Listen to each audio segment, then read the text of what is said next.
avec Dorian Abadi, analyste bourse chez Meilleur Taux Placement. Bonjour Dorian. Bonjour. Merci d'être en ligne avec nous. Le temps fort, ce sera évidemment ce soir 20h, publication du communiqué de presse de la Réserve fédérale américaine sur sa hausse de taux. Ça veut dire quoi? Qu'on va passer la journée à attendre?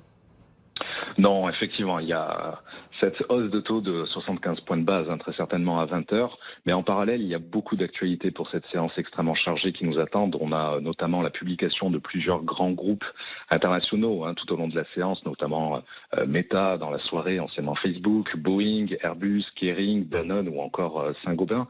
Et surtout, au-delà de la Fed et de ses publications, eh bien, ces éléments viendront s'ajouter au contexte de ce début de semaine marqué par les inquiétudes sur les livraisons de gaz russe à l'Union européenne et par l'abaissement des prévisions de croissance du FMI. Voilà, donc on a vraiment une séance extrêmement chargée avant celle de demain, avec notamment la publication de la croissance américaine pour le deuxième trimestre. Voilà, et un petit mot enfin sur les contrats futurs, puisque pour le moment, ils annoncent donc une ouverture en hausse de 0,60% pour le CAC 40 au-dessus des 6200 points.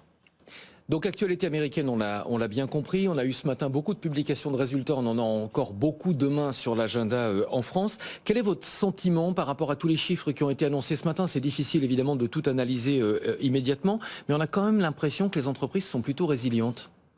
Effectivement, à la surprise, je dirais, de pas mal d'observateurs des marchés financiers, c'est plutôt, pour le moment en tout cas, une bonne saison de publication des résultats trimestriels. On l'a vu, ça a soutenu ces 3-4 dernières semaines les principaux indices boursiers mondiaux, alors que le contexte ne cesse de s'assombrir, et en particulier avec l'abaissement des prévisions de croissance pour 2022 et pour 2023. Voilà, donc c'est principalement ça, là, en ce moment en tout cas, la colonne vertébrale des marchés financiers et qui lui permet de démontrer toute sa résilience, ce petit rebond sur les dernières semaines. Merci beaucoup Dorian Abadi, Merci. analyste bourse chez Meilleur Taux Placement.